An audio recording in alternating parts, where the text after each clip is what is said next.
gonna send them real quick, you understand? Yes, sir. As soon as you get on that plane and you're on your way to Afghanistan, you understand? Yes, sir. Let's do it! Dirty weapon! You go ahead, Black. Get up there now! Look down. That's Russ. Automatic weapons failure.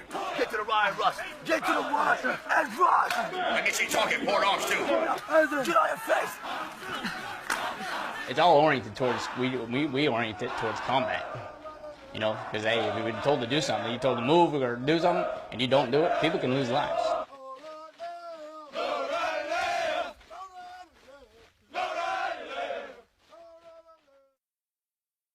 I think that the end product, the end state, making a Marine, that's the most rewarding feeling that I think any drill instructor can say that they've experienced, someone that can say that they've actually felt what it felt like, felt the goosebumps when they watched their recruits walk across the parade deck.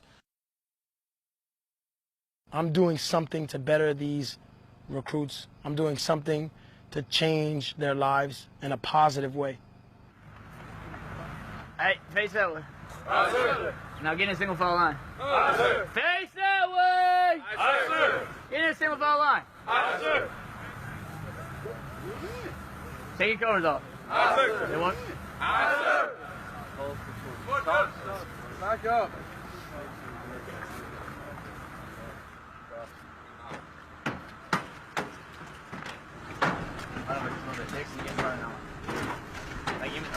Stop. Like halfway in front of it. Make sure everybody has their core holes off, please. All right, I'm gonna take 3 pictures. 1, 2, 3. All right, Paul, take off. Get on the wall. Now you're on budget control.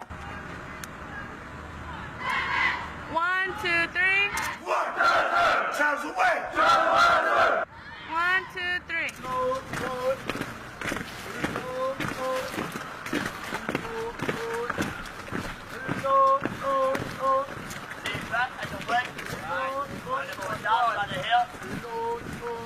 But basically, in a nutshell, they get here, they get on those yellow footprints, they get down here, they come here with all their hair, they come here with their civilian clothing, that all gets stripped away from them.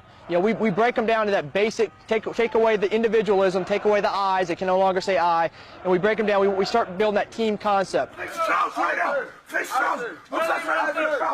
First phase, they are still learning. They're still learning. They're brand new here. They are being taught the basic fundamentals of customs and courtesies. They get a bunch of knowledge classes and physical training as well. They PT an awful lot during first phase. That gets them into the groove.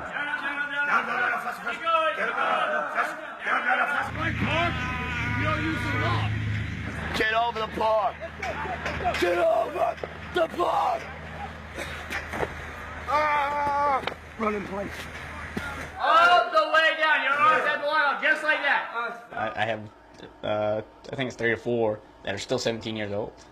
They had to get their waiver to come in and whatnot, and they're young, and you can tell they're young. The younger kids that typically come here during their summer after they graduate high school, they're more willing to do the things that we tell them. They just whine about it a lot more. They cry about it a lot more. They complain a lot more, and they expect sympathy, because I guess that's what they're used to as they grow up. The older crowds, the ones that come during the winter and in the fall, they typically don't have those problems. They just don't want to deal with a lot of the nonsense in their mind. It's a lot of nonsense. I'm a grown man. I have my own kids. I got my own family. You can't talk to me like that. You can't make me do that. Get up! Get up! Blast the bus! Blast the bus! Get up! Get up! I know you're not going to be on your day on knee. Blast the bus! All across the board, they come down here. They're going to get the discipline. Whether they're old or young, out of high school, or 35 years old, they're going to get the discipline. Up, yes, down, up, yes, down, up, yes. All back, sir. All back, sir. I know I'm afraid to say joint on my head. Roll straight. Straight. Down. Look for the close up right now. Faster. Straight. Straight. Get on right now. Get on. Just do the scream. Get up your little mouth. That first training day, they had no idea what to do, what was expected of them. Doing everything has an order to it. It's not just like, okay, get dressed. No, you from day one, you need to tell them, like, no joke, how to get dressed, because they'll take the time, and we don't always have time to mosey around and rack. I know it's the bottom rack. Pay attention, get on the bottom rack. Pull it over there and get it right. Well, smooth this stuff out before you get it there and just throw it on there. All right, sir. But they wanted to be here. They were hungry. They wanted that knowledge. They wanted to experience boot camp. A couple of days later, an awful lot of them are down in the dumps, for lack of a better terms. They don't want to be here. They don't understand what's going on. The adjustment has not set in. Fix it right now. Fix it right now. Fix it right now. Come back in there, turn back on the joint. Do us that. Get out of my way. I'm supposed to get out of the way for you, right? Open it to my mouth. You know, we got to be moving all the time. You know, trying to get them ready for. Hey, if it tells you to do something, you need to do it now. And it's all oriented towards we orient it towards combat. You know, because hey, if you're told to do something, you're told to move or do something, and you don't do it, people can lose lives. So we try to relate as much as we can to that, and we orient it and explain it to them, and they start to understand. Okay, hey, when you tell me to do this, it's for a reason. It's instant will and obedience. So everything we do has a purpose. 1, 4, 3.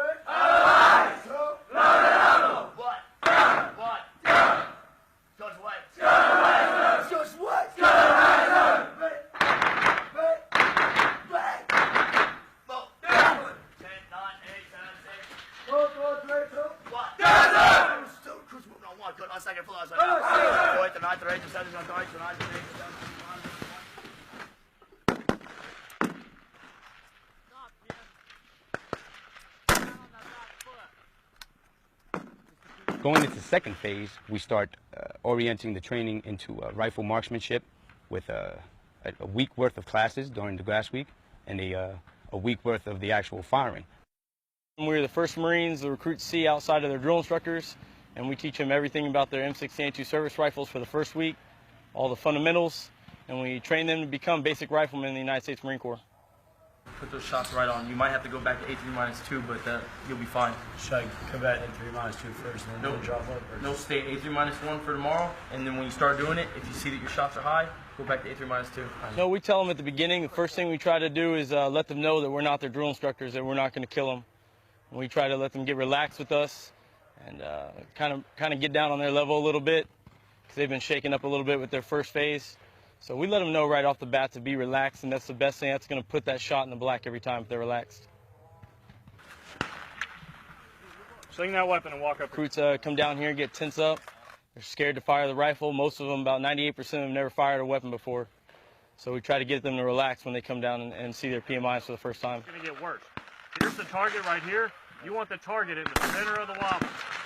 Good to go? So you kind of just have to guess. Since it's wobbling, you have to trust it. It's not guessing it. You're trusting it. Okay? Bring it up. Put it on fire. Don't press the trigger. All right, you're fine. You can have your finger rest on it. You're going to line your sights as you come down. The more it wobbles, the more time it's there, the more it's going to wobble.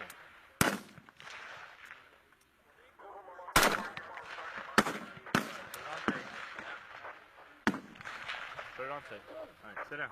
So during second phase, they actually they're doing in their minds more Marine type things. It's not the knowledge, it's not the drilling. Wow, we're actually down here pulling triggers, seeing rounds go down range, and it's becoming more of a reality to them what they're doing and why they're here.